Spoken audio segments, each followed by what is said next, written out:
Hello and welcome to some PFL show bonus content. I'm John Franklin, MMA Today. I am joined by Max Freedman, also of MMA Today. Max, how are you? Doing well, John. Looking forward to this PFL event and getting to cover it live on Thursday.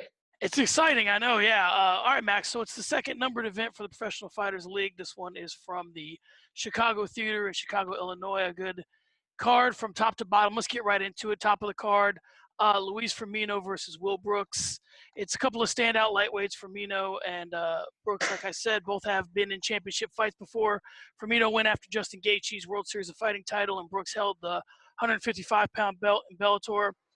This is it's a hell of a scrap to start things off. We talked about this before, or it's been touched on with Nolan and I, that this is one of those fights where, you want to draw eyes, and it makes it a little bit difficult to have a decisive winner. You have to have some good fights early on. So real quick, let's just do a rundown of where they're at. In his last five, Luis Firmino is 3-2, and Will Brooks is 2-3. For Firmino, his last fight was against Eddie Ellis. It was in the Professional Fighters League event in Everett. Yeah, submission finish, I believe. Yeah. And first round win, something obviously he'd be hoping to get against Brooks. For Brooks's part, his last fight was against Nick Lentz, submission loss. Nick Lentz, and he lost by submission. Okay. So we took a real quick look at the resumes. Obviously, these guys are both going to come in at 155 pounds. Firmino's the older fighter. Brooks is the taller fighter. Brooks has a little bit of an advantage in reach. My question is, this is going to be a tough fight to get 6 points out of, right? 100%. This is one of those matchups where both guys are pretty evenly matched on paper. Will Brooks might have a slight advantage just in his well-rounded skills, but both these guys very durable, been around for a long time, very experienced. It's going to be tough to get a finish. Nonetheless, a 5 or 6 point fight would mean a first or second round finish. So I'm not seeing any further than a 3 point, the winner walking out with 3 points here. Yeah, I pretty much see it the same way. And again, it's one of these weird situations you find yourself in where you have a hell of a fight in another organization that might get you these guys can put on a fight of the night, and in UFC they'd get a bonus, and here they get 3 points. So I like the format, but it does, like you said, you go in there with these guys, it definitely makes you think differently. These guys aren't guys who tend to finish, although Firmino finished his last time. So it's going to be interesting. All right. Let's move on. Brian Foster is fighting Ramsey Nijem. Former lightweight one-night tournament winner Brian Foster takes on, like I said, Ramsey Nijem. The fight is very intriguing to me.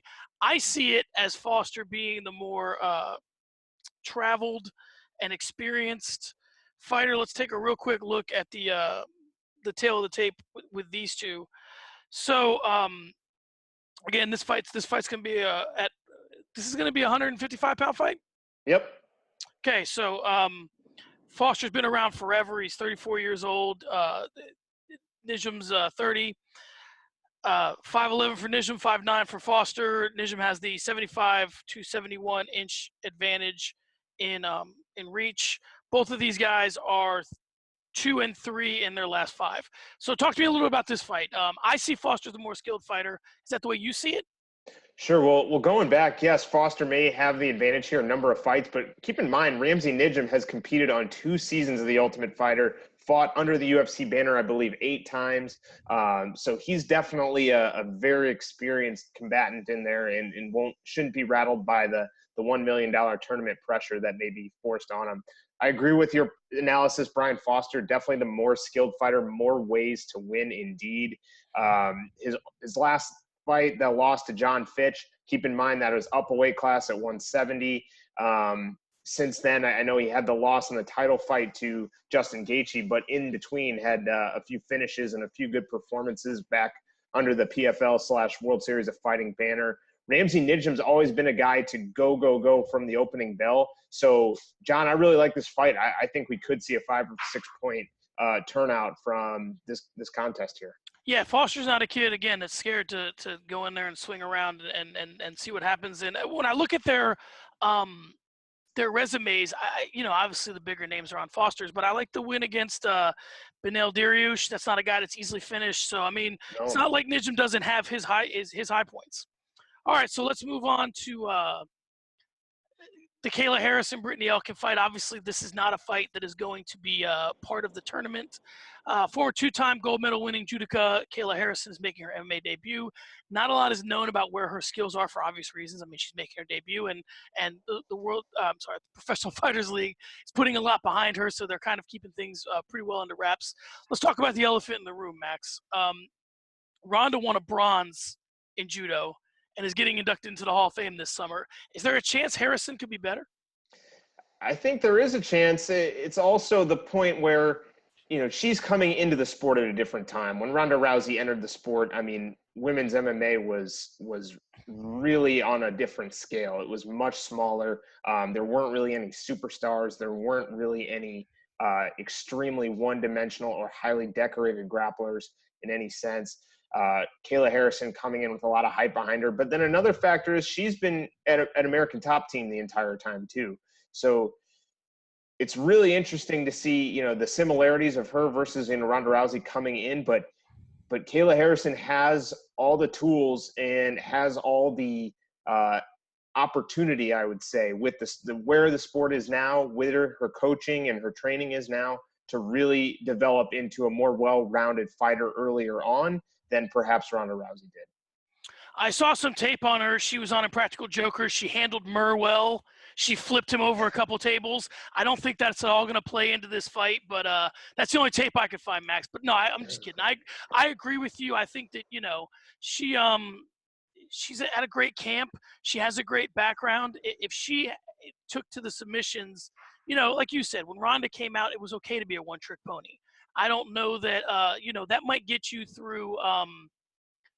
Brittany Elkin, but as she moves up the ranks and if she has any aspirations of joining the UFC or really fighting top level girls in the world, like you said, it's not that world anymore. The Ronda Rousey that debuted and won and went on that run probably couldn't do that today. So yeah, it'll be interesting to see how Kayla moves forward. All right, Max, the Kansas City Bandit, Jason High, was supposed to fight Rashid Magomedov, but an injury to the Russian Highlander has Efren Escudero locking up with High instead. Now, anybody that knows anything about Escudero knows this kid likes to bang. He goes in there, starts swinging, and lets the MMA gods sort things out. So a real quick look at the tail of the tape. Both guys are 5'9". High's a little bit older of a fighter at 36 compared to 32 for Escudero, and their reaches are identical. They're very similar fighters in stature. Are they very similar fighters in? Oh, one more thing. They're both 3-2 in their last 5. Are they similar fighters in technique in your eyes? Are they similar fighters in what they're looking to do when they get in there? I don't think they are.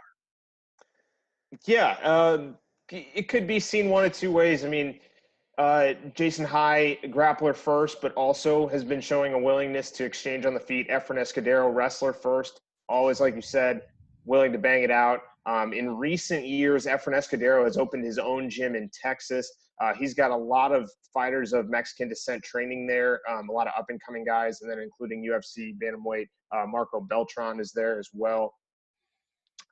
He is coming in on short notice, so that is also something to keep an eye on. But this fight could be a slugfest, and it could go early because I think both guys were going to look in there, come in looking for a finish rather than trying to grind it out, trying to get a 3-point win, just not in the either nature of either of these guys. One more question. Do you think anything about, Efren Escudero's passport certainly has a couple of stamps in it. I mean, if you look at his resume, he's fought all over the world. Now, High's fought more in the World Series of Fighting ever since he, controversially left the UFC. Let's not forget this thing on. Since he's left, he fought Esteban Payan, Mike Ricci, Joao Zeferino, Carlos Fodor. So he's had the stability of fighting in the same promotion. But, when you're dealing with the World Series of Fighting, kind of, how things come and go, which benefits the fighter? The guy that's been traveling all over the world fighting God knows who, or the guy with the stability of the organization, but maybe not? Under normal circumstances, I'd give the advantage to High there being under the same promotion, but this tournament I think is a little different. It's got folks from all over the world. It's got competitors from all different organizations, different walks of life. It feels different. It doesn't feel like the World Series of Fighting, like the Professional Fight League prior to the tournament. It really has a different feel to it, like it's almost a brand new promotion. I agree. And one of the things I talked about with Nolan, I mean, even in the way we're breaking this down, I mean, we're talking about if a guy can get a 6-point fight or not. And that's part of the analysis of it.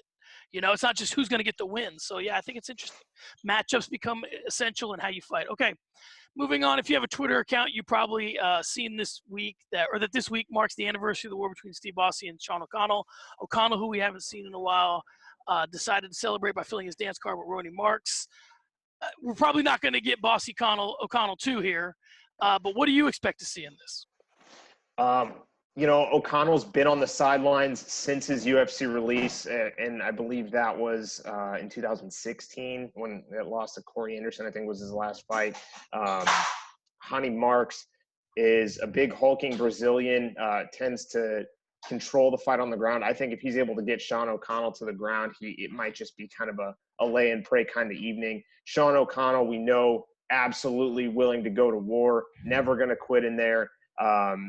I can't see him getting finished in this fight by Ronnie Marks. Ronnie Marks just doesn't really pose much of a knockout power threat overall. So I'm going to go with Ronnie Marks by decision. And I really don't see either fighter picking up a finish in this one. Yeah, I agree. And Marks is, I think based on a quick peruse of resumes, I think Marks probably been in there with some of the better guys, Yoel Romero, guys like that. All right, let's take a really, really quick look at the prelims. When I talked to Nolan in the first PFL show, we talked about how the spot that you have on the card is in no way indicative of where you will end the night in the standings. Sure. What do you like in the prelims? Anything? Yes. First things first, the guy that jumps off the page to me is Rashid Yusupov, the Destroyer. He's 9-0, undefeated guy out of European circuit, one of the most highly touted light heavyweight prospects in the world today, turned down a UFC contract in order to compete in this tournament. And he has a pretty favorable matchup in somewhat of a journeyman, Raheem Cleveland, who's been around the Midwest circuit for a majority of his career. I believe he's 19-8 overall. So definitely a guy who's taken a few losses. And I really like that matchup for Yusupov, and I could see him pulling off a 5 or 6 point night there. All right, finally, we'll get you out of here on this. This is the thing that's most intriguing about the Professional Fighters League. It's what I love about it. I'm going to end this podcast or this bonus content not by asking you for predictions, but by asking you a very simple question. Who do you think is going to lead the standings first in lightweight and then in light heavyweight? Who do you think is going to be our 6 point guys? All right, well, 6 point guys at light heavyweight. I'm going to go with Rashid Yusupov, like I just said, and I like Maxim Grishin on the prelims too. I think he can get that done against Jason Butcher, a guy who's been around for a long time.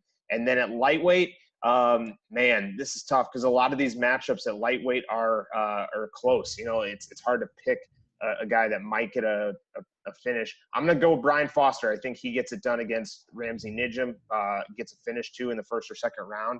And then, I don't know.